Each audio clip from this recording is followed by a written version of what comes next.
السلام عليكم ورحمة الله وبركاته. الحمد لله رب العالمين، والصلاة والسلام على سيد الأنبياء والمرسلين وعلى آله وصحبه أجمعين ومن تبعهم بإحسان إلى يوم الدين. أما بعد، فأعوذ بالله من الشيطان الرجيم. بسم الله الرحمن الرحيم. يا أيها الذين آمنوا اتقوا الله وقولوا قولا سديدا يصلح لكم أعمالكم ويغفر لكم ذنوبكم ومن يطع الله ورسوله فقد فاز فوزا عظيما. وقال تعالى: يا أيها الذين آمنوا اتقوا الله وكونوا مع الصادقين. وقال تعالى: يا أيها الذين آمنوا اتقوا الله ولتنظر نفس ما قدمت لغد واتقوا الله إن الله خبير بما تعملون.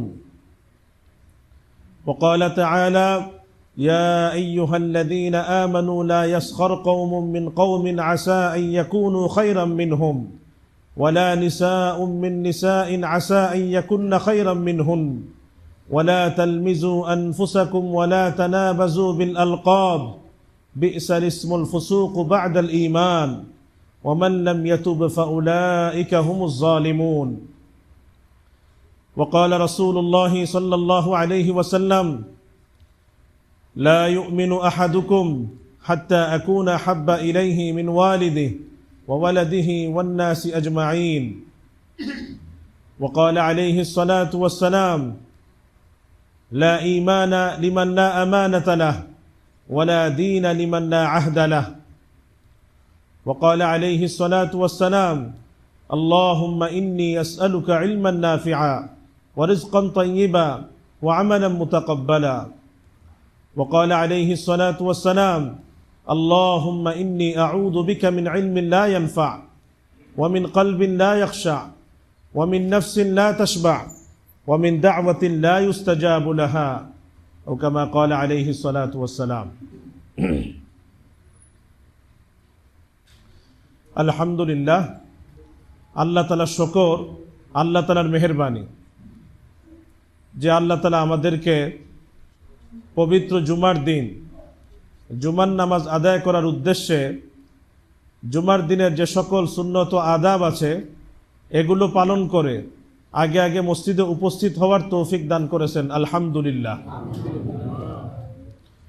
জুমার দিনের সকল সুন্নত ও আদাব পালন করে আগে আগে মসজিদে উপস্থিত হওয়া, এটা অনেক বড় সাআদাত, অনেক বড় সৌভাগ্যের বিষয়, অনেক বড় ফজিলত এবং অনেক বড় মর্যাদার বিষয়। মুসনাদে আহমদের হাদিস খণ্ড নম্বর 2 পৃষ্ঠা নম্বর 209 এবং হাদিসের সনদও সহিহ। রাসূল করিম সাল্লাল্লাহু আলাইহি ওয়াসাল্লাম ইরশাদ করেন: মান গাসসালা ওয়াগতাসালা ওয়াগাদা ওয়াবতাকারা ওয়াদানা ফাকতারাবা ওয়াস্তামা'a ওয়ানসাত কানা লাহু বিকুল্লি খুতওয়াতিন ইয়াখতুহা আজরু কিয়ামি সানাতিন ওয়া সিয়ামিহা। রাসূল করিম সাল্লাল্লাহু আলাইহি ওয়াসাল্লাম ইরশাদ করেন, যে ব্যক্তি জুমার দিন গোসল করে, ভালোভাবে গোসল করে এবং অতি তাড়াতাড়ি অতি দ্রুত মসজিদে চলে আসে এবং যত বেশি সম্ভব ইমামের কাছাকাছি এসে বসে এবং ইমাম যখন খুতবা শুরু করে মনোযোগ দিয়ে শ্রবণ করে এবং নীরব থাকে, আল্লাহ রাসূল বলেন, যে ব্যক্তি জুমার দিন এই আমলগুলো করে সে যত কদম পায়ে হেঁটে মসজিদে আসে, যত কদম পায়ে হেঁটে মসজিদে আসে, প্রত্যেক কদমের বিনিময়ে 1 বছর তাহাজ্জুদ এবং 1 বছর নফল রোজা রাখার সওয়াব আল্লাহ তাআলা তার আমলনামায় লিখে দেন। এই জন্য আল্লাহ তাআলা আমাদেরকে জুমার দিনে সকল সুন্নত ও আদাব পালন করে আগে আগে মসজিদে উপস্থিত হওয়ার তৌফিক দিয়েছেন। দিল থেকে শুকর আদায় করি, আলহামদুলিল্লাহ। আল্লাহুম্মা মা আসবাহা বি মিন নি'মাহ আও বি আহাদিন মিন খালকিক ফামিনকা ওয়াহদাক লা শারীকা লাক ফালাকাল হামদু ওয়া লাকাশ শুকর। কোনো সমস্যা?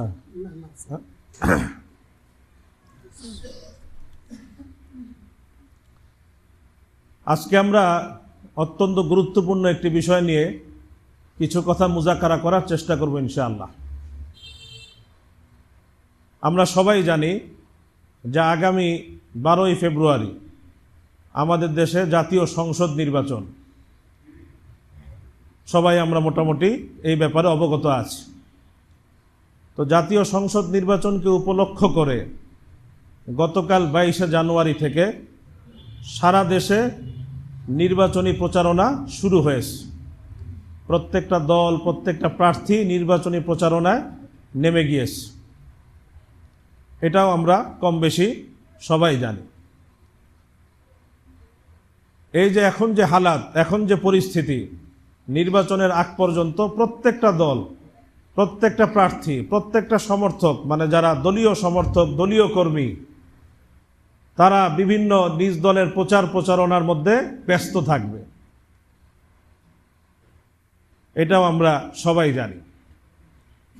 এই অবস্থায়, এই পরিস্থিতিতে আমরা যে নির্বাচনী প্রচারণায় যারা নামব, যেই সকল দল, প্রার্থী, সমর্থক যারা নামব, আমাদেরকে কিছু কথা মনে রাখতে হবে। কিছু কথা আমাদেরকে মনে রাখতে হবে। আমাদের কিছু দায়িত্ব এবং কর্তব্য আছে, কিছু করণীয় আছে, যেগুলো আমাদেরকে পালন করতে হবে। আজকে এই সম্পর্কে কোরআন এবং সুন্নাহর আলোকে কিছু কথা মুযাক্কারা করার চেষ্টা করব ইনশাআল্লাহ। আমি সবার কাছে দোয়া চাই, যা বলবো আল্লাহ যেন সহি বলার, সহজভাবে বলার তৌফিক দান করে। প্রথমেই সমস্ত দল, সমস্ত দলের প্রার্থী, সমস্ত দলের কর্মী এবং সমস্ত দলের সমর্থকদেরকে মনে রাখতে হবে যে আমাদের দলীয় পরিচয়ের ঊর্ধ্বে, দলীয় পরিচয়ের উপরে আমাদের আরেকটা বড় পরিচয় আছে, সেটা হলো আমরা মুসলমান। দলীয় পরিচয়ের উপরেও আমাদের আরেকটা বড় পরিচয়, সবচেয়ে প্রথম পরিচয় এবং সর্বপ্রধান পরিচয় হলো আমরা কি? মুসলমান, আমরা মুসলিম। এই পরিচয় আমাদের সকলকে মনে রাখতে হবে, সবাইকে মনে রাখতে হবে যে আমার দলের পরিচয় পরে, আগে আমার পরিচয় আমি কি? আমি মুসলমান। এটা মনে রাখতে হবে। সব প্রার্থী, প্রত্যেক কর্মীকে মনে রাখতে হবে যে আমার প্রথম পরিচয় আমি মুসলমান, আমার প্রথম পরিচয় আমি মুসলমান। এটা মনে রাখতে হবে। যেহেতু আমি মুসলমান, যেহেতু আমি মুসলিম, সুতরাং আমি যেহেতু মুসলিম, আমি যেহেতু মুসলমান, এই জন্য আমাদের সকলকে অত্যন্ত জরুরি নির্বাচনী প্রচারণার সময় আমাদের জবানকে এবং হাতকে নিয়ন্ত্রণে রাখা, জবানকে এবং হাতকে নিয়ন্ত্রণে রাখা। নতুবা আমি কিসের মুসলিম? সহিহ বুখারীর 10 নম্বর হাদিস, রাসূল করিম সাল্লাল্লাহু আলাইহি ওয়াসাল্লাম ইরশাদ করেন, আল মুসলিমু মান সালিমা আল মুসলিমুনা মিন লিসানিহি ওয়া ইয়াদিহি, আল মুসলিমু মান সালিমা আল মুসলিমুন মিন লিসানিহি ওয়া ইয়াদিহি। আল্লাহ রাসূল সাল্লাল্লাহু আলাইহি ওয়াসাল্লাম বলছেন, মুসলিম তো সে যার হাত থেকে এবং জবান থেকে অন্য মুসলমান নিরাপদ থাকে। মুসলিম তো সে যার হাত থেকে এবং জবান থেকে অন্য মুসলমান নিরাপদ থাকে, সে হলো মুসলিম। মুসলিম তো সে যার হাত থেকে এবং জবান থেকে অন্য মুসলমান নিরাপদ থাকে। এই জন্য সমস্ত দল, কর্মী, প্রার্থী যারা আসে, সবাইকে মনে রাখতে হবে আমার প্রথম পরিচয় আমি মুসলমান, তারপর হলো আমার দলীয় পরিচয়। সুতরাং আমার জবান এবং হাতকে আমার কি করতে হবে? নিয়ন্ত্রণ রাখতে হবে। আমার জবানের অপব্যবহার করা যাবে না, আমার হাতের অপব্যবহার করা যাবে না।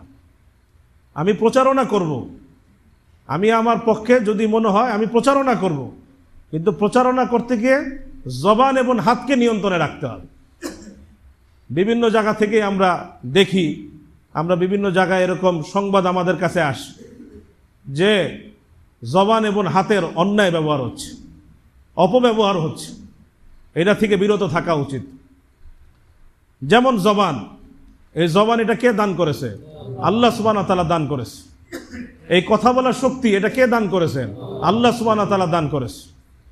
তো এই বাক শক্তি আল্লাহ তাআলা দান করেছেন। উনি এই বাক শক্তি এই জন্য আমাকে দান করেন নাই যে আমি যা ইচ্ছা তাই বলবো, যেটা মুখে আসবে সেটাই বলবো, বরং আল্লাহ সুবহানাহু ওয়া তাআলা আমাকে বাক শক্তি যেমন দান করেছেন, কথা বলার অধিকার যেমন আল্লাহ তাআলা আমাকে দান করেছেন, ঠিক তদ্রুপ আল্লাহ সুবহানাহু ওয়া তাআলা আমার উপরে বিধিনিষেধ আরোপ করেছেন। কথা বলবা কিন্তু সাবধান গীবত করবা না, সাবধান মিথ্যা অপবাদ দিবা না, সাবধান গালমন্দ করবা না, আরেকজনকে কটাক্ষ করবা না, আরেকজনকে উপহাস করবা না। এটা আল্লাহ বলছে কি বলে নাই? বলেছেন। আমরা তো কোরআনুল কারীম পড়ি না, যদি আমরা পড়তাম কোরআনেই কথাগুলো পেয়ে যেতাম। আল্লাহ সুবহানাহু ওয়া তাআলা ইরশাদ করছেন সূরাতুল হুজুরাত 11 নম্বর আয়াত 12 নম্বর আয়াত, ইয়া আইয়ুহাল্লাযীনা আমানু লা ইয়াসখার কওমুম মিন কওমিন আসা আন ইয়াকুনু খায়রাম মিনহুম ওয়ালা নিসাউম মিন নিসাইন আসা আন ইয়াকুননা খায়রাম মিনহুন ওয়ালা তালমিজু আনফুসাকুম ওয়ালা তানাবাজু বিল আলকাব বি'সাল ইসমুল ফুসুক বা'দাল ঈমান ওয়ামান লাম ইয়াতুব ফাউলাইকা হুমুজ জালিমুন। ইয়া আইয়ুহাল্লাযীনা আমানু, হে ওই সমস্ত লোক যারা ঈমান এনেছো, যারা ঈমান এনেছো, আল্লাহ আমাদের সবাইকে বলছেন, লা ইয়াসখার কওমুম মিন কওমিন, একদল পুরুষ অন্য দলের পুরুষকে যেন উপহাস না করে, তুচ্ছ তাচ্ছিল্য না করে। আসা আন ইয়াকুনু খায়রাম মিনহুম, হতে পারে যাকে তুচ্ছ তাচ্ছিল্য করা হচ্ছে সেই উত্তম, সেই উত্তম। ওয়ালা নিসাউম মিন নিসাইন আসা আন ইয়াকুননা খায়রাম মিনহুন, একদল নারী যেন অন্য নারীদেরকে উপহাস না করে, হতে পারে যাদেরকে উপহাস করা হচ্ছে তারাই উত্তম, তারাই উত্তম। আমি যে আরেকজনকে তুচ্ছ করছি, আরেকজনকে উপহাস করছি, আরেকজনকে বিদ্রুপ করছি, হতে পারে আমার থেকে সেই আল্লাহর কাছে বেশি প্রিয়, সেই আল্লাহর কাছে দামি। এটা হতে পারে কি পারে না? পারে। আল্লাহ বলছেন একজন উপহাস করো না, হতে পারে সে তোমার থেকে উত্তম। ওয়ালা তালমিজু আনফুসাকুম, একে অপরকে দোষারোপ করো না, একে অপরের দোষারোপ করো না। এই আমাদের রাজনীতির ঢংটাই এমন, গণতান্ত্রিক রাজনীতির ঢংটাই এমন, দোষারোপ করা ছাড়া এখানে কাজ করাই মুশকিল, দোষারোপ করতেই হবে।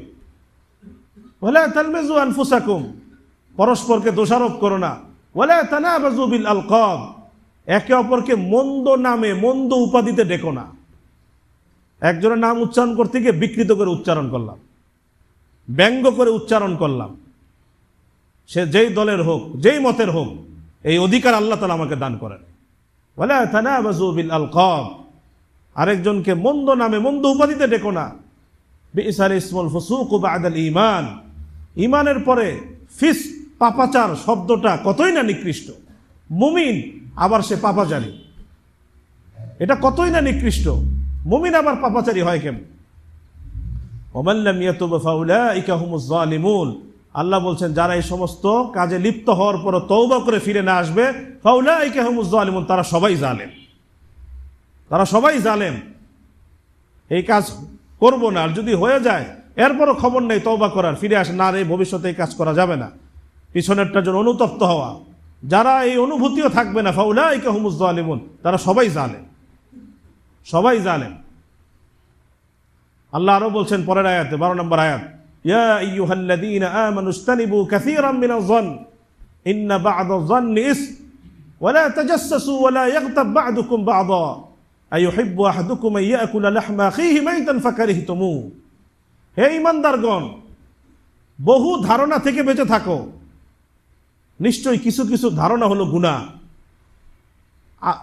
আমার বিপরীত দল মতের লোক, আমি কোনো প্রমাণ ছাড়াই তার ব্যাপারে একটা নেতিবাচক ধারণা আমি মাথার মধ্যে নিয়ে বসে থাকলাম, গুনাহ। ওয়ালা তাজাসসু, আরেকজনের গোপন ত্রুটি খুঁজে বের করো না, আরেকজনের দোষ খুঁজে বের করো না। ওয়ালা ইয়াগতাব বা'দুকুম বা'দা, পরস্পরের গীবতে লিপ্ত হয়ো না। আইয়ুহিব্বু আহাদুকুম আন ইয়াকুলা লাহমা আখিহি মাইতান ফাকারিহতুমু, গীবতের ভয়াবহতা বোঝাতে গিয়ে আল্লাহ তাআলা একটা দৃষ্টান্ত দিচ্ছেন। তোমাদের কেউ কি এটা পছন্দ করো তার মৃত ভাইয়ের গোশত ভক্ষণ করতে? কোনো ব্যক্তি, কোনো মানুষ কি আরেক ভাইয়ের গোশত খেতে পারে? আবার সেই ভাই যদি মৃত হয়, এটা কত ঘৃণিত এবং নেক্কারজনক কাজ। আল্লাহ সুবহানাহু ওয়া তাআলা বলছেন পরস্পর গীবত করো না। তোমাদের কেউ কি এটা পছন্দ করে আরেকজন মৃত ভাইয়ের গোশত ভক্ষণ করতে? এটাও যেমন নিকৃষ্ট, এটা এমনই নিকৃষ্ট। আল্লাহ আমাদেরকে বোঝানোর জন্য বলেছে। তো এই আয়াতের মধ্যে আল্লাহ সুবহানাহু ওয়া তাআলা আমাদেরকে গুরুত্বপূর্ণ হেদায়েত দিয়েছে। দিক নির্দেশনা দিয়েছেন কোনো অবস্থাতেই যেন আমরা আমাদের বাকশক্তির অপব্যবহার না করি, আরেকজনকে তুচ্ছ তাচ্ছিল্য না করি, উপহাস না করি, ব্যঙ্গ না করি, আরেকজনের নাম বিকৃত না করি, আরেকজনের অন্যায় দোষারোপ না করি। আল্লাহ সুবহানাহু ওয়া তাআলা বলেছেন। এই জন্য নির্বাচনী প্রচারণা শুরু হয়েছে। সবাই নিজের দলের পক্ষে যা বলার বলি, কিন্তু মনে রাখতে হবে এই গুণাগুলো যেন আমার দ্বারা না হয়, এই গুণাগুলো যেন আমাদের দ্বারা না হয়। আরেকজনের গীবত করব না, অন্যায় দোষারোপ করব না, গালিগালাজ করব না, মিথ্যা অপবাদ দিব না। এটা একদম সহজ হয়ে গেছে। যার সাথে আমার মতের পার্থক্য আছে, যে আমার ভিন্ন দলের, তার নামে যা বলা, যা ইচ্ছা বলা, সে করুক না করুক, এটা একেবারে হালাল হয়ে গেছে আমাদের, একেবারে হালাল। অপবাদ দেওয়া আমাদের কাছে হালাল হয়ে গেছে। আল্লাহ সুবহানাহু ওয়া তাআলা বলছেন সূরা আহজাব 58 নম্বর আয়াত, ইন্নাল্লাযীনা ইউযুনাল মুমিনিনা ওয়াল মুমিনাত বিগাইরি মাকতাসাবু ফাকাদ ইহতামালু বুহতানান ওয়া ইসমান মুবিনা। নিশ্চয় যারা মুমিন পুরুষ এবং মুমিন নারীদেরকে যেই কাজ তারা করে নাই, যেই কাজের সাথে তারা যুক্ত না, তাদেরকে সেই কাজের সাথে যুক্ত করে দিয়ে যারা তাদেরকে কষ্ট দিবে, যারা তাদেরকে কষ্ট দিবে, ফাকাদ ইহতামালু বুহতানান ওয়া ইসমান মুবিনা, তারা অপবাদ এবং স্পষ্ট গুনার বোঝা নিজেদের মাথায় নিবে, অপবাদ এবং স্পষ্ট গুনাহের বোঝা নিজেদের মাথায় নিবে। আরেকজন একটা কাজ করে নাই, আমি বললাম সে করেছে, আমি বলে দিলাম সে করেছে, এই যে অপবাদ দিলাম, এটার জন্য কিন্তু আল্লাহর সামনে আমাকে জবাবদিহি করতে হবে। আল্লাহর সামনে, দুনিয়াতে হয়তো যদি আমাকে জবাবদিহি তার কাঠ করে দাঁড়াতে না হয়, আল্লাহর সামনে কিন্তু দাঁড়াতে হবে। এই জন্য এই নির্বাচনী প্রচারণার সময় এই আল্লাহ সুবহানাহু ওয়া তাআলার এই হেদায়াত, এই হুকুম, এই নির্দেশনাগুলো আমরা গুরুত্বের সঙ্গে মেনে চলার চেষ্টা করব ইনশাআল্লাহ। আল্লাহ আমাদের সবাইকে আমল করার তৌফিক দান করেন। তো জবানকে আমাদের নিয়ন্ত্রণ করতে হবে, জবানকে নিয়ন্ত্রণ করতে হবে। এক হলো জবানকে নিয়ন্ত্রণ করতে হবে, আরেকটা কি বললাম, হাতকে নিয়ন্ত্রণ করতে হবে। আল মুসলিমু মান সালিম আল মুসলিমুন মিন লিসানিহি ওয়া ইয়াদিহি, আমার জবান দিয়ে অন্য কাউকে কষ্ট দিব না, হাত দিয়ে অন্যকে কষ্ট দিব না। এই বিভিন্ন জায়গায় অলরেডি শুরু হয়ে গেছে মারামারি, হানাহানি, আক্রমণ, প্রতি আক্রমণ শুরু হয়ে গেছে, ধাওয়া পাল্টা ধাওয়া শুরু হয়ে গেছে। প্রচারণা চালাই, কিন্তু আরেকজনের গায়ে আঘাত না করি, রক্তপাত না করি, এটা থেকে বিরত থাকি। এটা অনেক বড় ভয়াবহ গুনাহ, রক্তপাত, আরেকজনের গায়ে হাত তোলা। আজকে আমরা ভুলে গেছি একজন মুসলমানের মর্যাদা কত, আমাদের এটা মনে নাই। এই হাদিস আমি আগেও শুনিয়েছি, সুনান ইবনে মাজাহ 3931 নম্বর হাদিস। আব্দুল্লাহ ইবনে ওমর রাদিয়াল্লাহু তাআলা বলেন, রাআইতু রাসূলুল্লাহ সাল্লাল্লাহু আলাইহি ওয়াসাল্লাম ইয়াতুফু বিল বাইত ওয়া ইয়াকুল মা আ'যামাক ওয়া আ'যামা হুরমাতিক ওয়া মা আতিয়াবাক ওয়া আতিয়াবা রিহাক। আমি আল্লাহ রাসূলকে দেখলাম, উনি বাইতুল্লাহ তোয়াফ করছে, আল্লাহর ঘর তোয়াফ করছে, আর বলছে, হে বাইতুল্লাহ, তুমি কতই না উত্তম, তোমার সুবাস কতই না উত্তম। হে বাইতুল্লাহ, তুমি কতই না সম্মানিত, তোমার সম্মান কতই না উঁচু। আল্লাহ রাসূল বাইতুল্লাহ তোয়াফ করছেন আর এই কথা বলছেন। তারপর আল্লাহ রাসূল সাল্লাল্লাহু আলাইহি ওয়াসাল্লাম বললেন, ওয়াল্লাযী নাফসু মুহাম্মাদিন বিয়াদি ইন্না হুরমাতাল মুমিনি আ'যামু ইনদাল্লাহি হুরমাতাম মিন মালুহু ওয়া দামুহু ওয়া ইরযুহু। আল্লাহ রাসূল বলেন, ওই সত্তার কসম যার হাতে মুহাম্মদের প্রাণ, ওই সত্তার কসম যার হাতে মুহাম্মদের প্রাণ, হে বাইতুল্লাহ শুনো, তুমি অনেক সম্মানিত, মহিমান্বিত, কিন্তু আল্লাহর নিকট একজন মুমিনের সম্মান, তার জান, মাল, ইজ্জত, আবরুর সম্মান তোমার থেকে অনেক অনেক গুণ বেশি। একজন মুমিনের সম্মান, জান, মাল, ইজ্জতের সম্মান আল্লাহর নিকট বাইতুল্লাহর থেকেও বেশি। তো এখন যারা হানাহানি মারামারিতে লিপ্ত, তাদেরকে যদি বলা হয় বাইতুল্লাহ আক্রমণ করো, তারা তো করবে না, না এটা করাই যাবে না, এই মসজিদটা ভেঙে ফেলো, না না না সাবধান, এটা করা যাবে না, আল্লাহ নারাজ হয়ে যান। আল্লাহ নারাজ, মসজিদ ভাঙা যাবে না। আরে মসজিদের থেকেও তো সম্মানিত মহিমান্বিত একজন মুমিন, আমি তো তার জানমালের উপর আক্রমণ করছি, কিন্তু আমার অনুভূতিই নেই। মসজিদ ভাঙ্গাকে আমি গুনাহ মনে করছি, মসজিদের উপর আক্রমণ করাকে আমি গুনাহ মনে করছি, কিন্তু মসজিদের থেকেও দামি জিনিসের উপর আমি প্রতিনিয়ত আঘাত আনছি, প্রতিনিয়ত আমি আঘাত আনছি।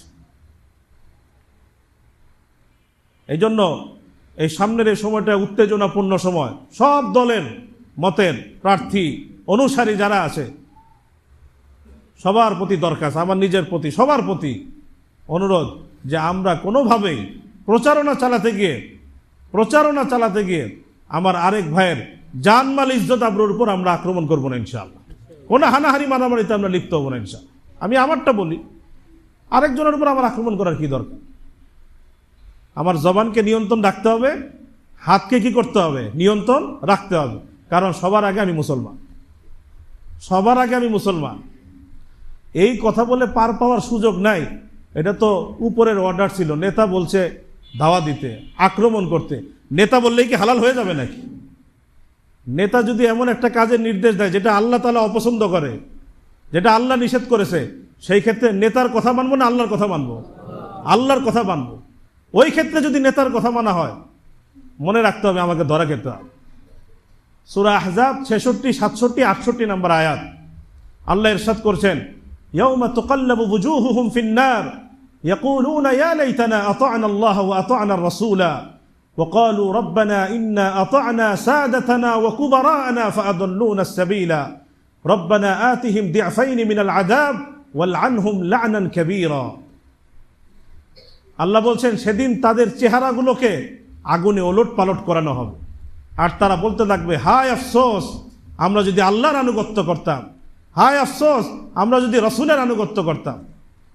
তারপর তারা আল্লাহকে বলবে, রব্বানা ইন্না আতা'না সাদাতানা ওয়া কুবারা'না ফাআদাল্লুনা আস-সাবিলা, হে আমাদের প্রতিপালক, আমরা আমাদের নেতৃবৃন্দর কথা, নেতৃবৃন্দের আনুগত্য করেছিলাম, তারা আমাদেরকে আদেশ করেছিল, ফাআদাল্লুনা আস-সাবিলা, ফলশ্রুতিতে তারা আমাদেরকে ভুল পথ দেখিয়েছে। রব্বানা আতিহিম দি'ফাইন মিনাল আযাব ওয়াল'আনহুম লা'নান কাবীরা, হে আমাদের প্রতিপালক, আপনি তাদেরকে দ্বিগুণ শাস্তি দান করেন এবং তাদেরকে অভিসম্পাত করেন। এই কথা বলবে তা আল্লাহ সুবহানাহু ওয়া তাআলা কি জবাব দেবেন? সূরা আরাফে আছে, লিকুল্লিন দি'ফু ওয়ালাকিন লা তা'লাফুন, তাদের জন্য দ্বিগুণ শাস্তি, তোমাদের জন্য দ্বিগুণ শাস্তি। কেন তুমি তার কথা, তোমার নেতার কথা তুমি আমার আদেশকে লঙ্ঘন করো? তার জন্য দ্বিগুণ শাস্তি যেটা তুমি চাচ্ছ, তুমি কেন এই ক্ষেত্রে তার অনুসরণ করলে? তোমার জন্য দ্বিগুণ শাস্তি। এই জন্য আমার দল বলেছে, আমার দলের ঊর্ধ্বতন ব্যক্তিরা বলেছে, বললেই আরেকজনের জানমাল ইজ্জত উপর আক্রমণ করা আমার জন্য হালাল হয়ে যাবে না, বৈধ হয়ে যাবে না।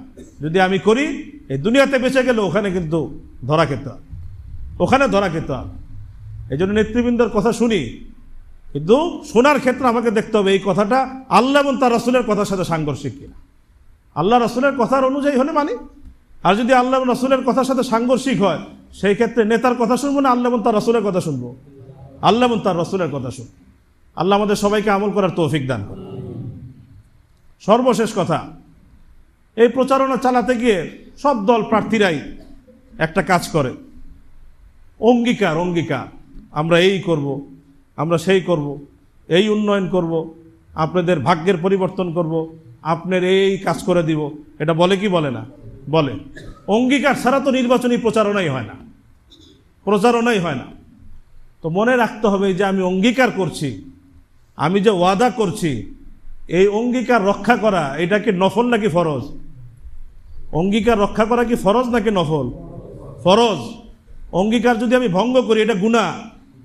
আল্লাহ জিজ্ঞাসা করবেন, আল্লাহ তাআলা কি করবেন? জিজ্ঞাসা করবেন। আল্লাহ ইরশাদ করছেন, আল্লাহ তাআলা ইরশাদ করছেন সূরা বনী ইসরাঈলের 34 নম্বর আয়াত, ওয়াউফু বিল আহদ ইন্নাল আহদা কানা মাসউলা। আল্লাহ বলছেন সূরা বনী ইসরাঈল 34 নম্বর আয়াত, ওয়াউফু বিল আহদ ইন্নাল আহদা কানা মাসউলা, তোমরা অঙ্গীকার পূর্ণ করো, নিশ্চয় অঙ্গীকার সম্পর্কে তোমাদেরকে জিজ্ঞাসাবাদ করা।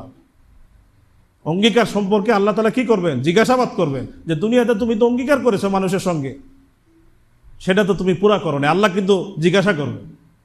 এত সহজ না অঙ্গীকার করা, অঙ্গীকার করলে সেটাকে পূরণ করতে হয়। আল্লাহ আরো বলছেন সূরা মায়েদার প্রথম আয়াত, ইয়া আইয়ুহাল্লাযীনা আমানু আউফু বিল উকুদ, হে ঈমানদারগণ তোমরা অঙ্গীকারসমূহ চুক্তিসমূহকে পূর্ণ করো। আল্লাহ এটা খুবই অপছন্দ করেন যে অঙ্গীকার করছে কিন্তু সেটাকে বাস্তবায়ন করার কোনো ফিকির তার মধ্যে নাই। আল্লাহ এটাকে অত্যন্ত অপছন্দ করেন। সূরা সফের 2-3 নম্বর আয়াতে আল্লাহ বলেছেন, ইয়া আইয়ুহাল্লাযীনা আমানু লিমা তাকুলুনা মা লা তাফআলুন, হে ঈমানদারগণ কেন এমন কথা বলো যেটা তুমি করবে না?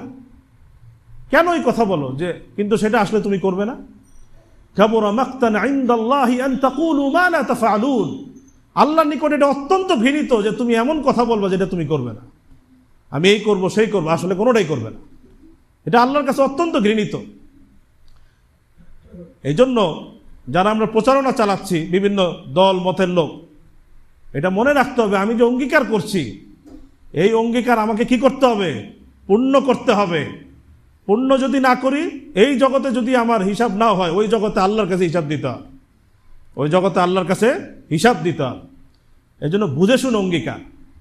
কিন্তু অনেক সময় এমন হয় যে অঙ্গীকার করা হয় কিন্তু সেটা বাস্তবায়ন করা হয় না, বাস্তবায়ন করার কোনো ফিকিরও থাকে না। সমস্ত দল এবং মতের উচিত এই ক্ষেত্রে রাসূল করিম সাল্লাল্লাহু আলাইহি ওয়াসাল্লাম এবং খোলাফায়ে রাশিদিন সাহাবায়ে কেরামকে আদর্শ হিসাবে গ্রহণ করা। যা অঙ্গীকার করেছে সেটাকে অক্ষরে অক্ষরে বাস্তবায়ন করেছে। বহুত ঘটনা আছে, আমি শুধু একটা দুইটা আজকে ঘটনা বলে শেষ করে দিচ্ছি। সহিহ বুখারীর 2296 নম্বর হাদিস, সহিহ বুখারীর 2296 নম্বর হাদিস, হযরত জাবের রাদিয়াল্লাহু তাআলা আনহু বলেন, আমাকে একদিন আল্লাহ রাসূল বললেন, লাউ ক্বাদ জাআ মালুল বাহরাইন লা আতাইতুকা হাকাযা ওয়া হাকাযা ওয়া হাকাযা, হে জাবের, বাহরাইনের সম্পদ যখন আসবে তখন আমি তোমাকে সেখান থেকে দিব, এই পরিমাণ দিব, এই পরিমাণ দিব, এই পরিমাণ দিব। 3 বার বলেন আল্লাহ রাসূল। অঙ্গীকার করলেন কি করলেন না? করলেন। তো জাবের রাদিয়াল্লাহু তাআলা বলেন, ফালাম ইয়াজি মালুল বাহরাইন হাত্তা কুবিদা নবী সাল্লাল্লাহু আলাইহি ওয়াসাল্লাম, কিন্তু বাহরাইন থেকে সম্পদ আসার আগেই রাসূল করিম সাল্লাল্লাহু আলাইহি ওয়াসাল্লাম দুনিয়া থেকে বিদায় নিয়ে চলে গেলেন। আল্লাহ রাসূলের ইন্তেকাল হয়ে গেছে। আল্লাহ রাসূলের পরে খলিফা কে হলেন? আবু বকর সিদ্দিক রাদিয়াল্লাহু আনহু। হাত্তা জাআ মালুল বাহরাইন, উনি খলিফা হওয়ার পর ওই বাহরাইনের সম্পদ এখন এসেছে।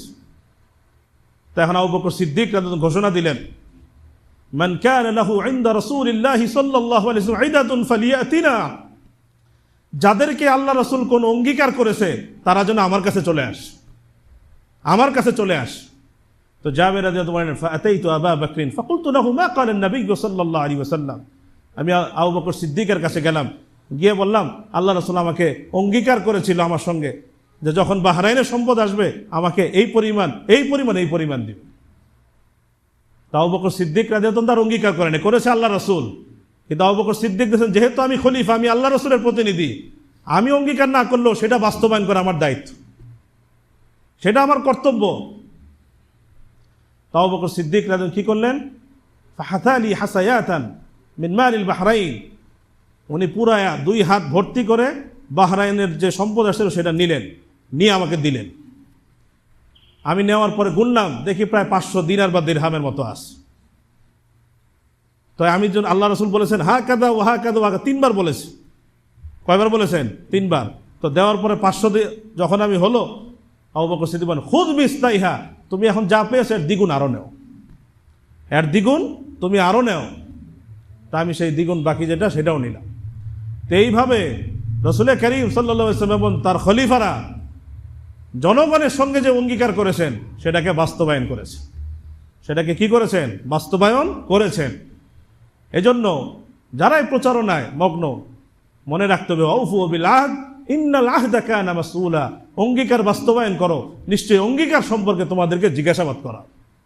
এজন্য বলার সময় আমাদের বুঝে শুনে বলতে হবে, যা অঙ্গীকার করব, যা বলবো সেটাকে কিন্তু করতে হবে।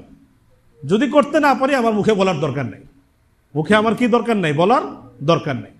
কিন্তু যদি বলি সেটাকে করতে হবে, এই মানসিকতা অন্তরে লালন করতে হবে। তো এই জন্য এই নির্বাচনী প্রচারণার সময় সমস্ত দলমত, প্রার্থী, কর্মী যারা আছে এবং আমরা যারা আছি, আমাদের সবার জবানকে এবং হাতকে নিয়ন্ত্রণে রাখতে হবে, আরেকজনের জানমাল ইজ্জত আবরু আক্রমণ থেকে বেঁচে থাকতে হবে, এবং অঙ্গীকার পূরণ করার মানসিকতা আমাদের মধ্যে থাকতে হবে। আল্লাহ তাআলা যা বলা হলো আমাদের সবাইকে বোঝার এবং আমল করার তৌফিক দান করেন। ওয়া আখিরু দাওয়ানা আনিল হামদুলিল্লাহি রাব্বিল আলামিন। যারা সুন্নত পড়তে পারে না সুন্নত পড়েন।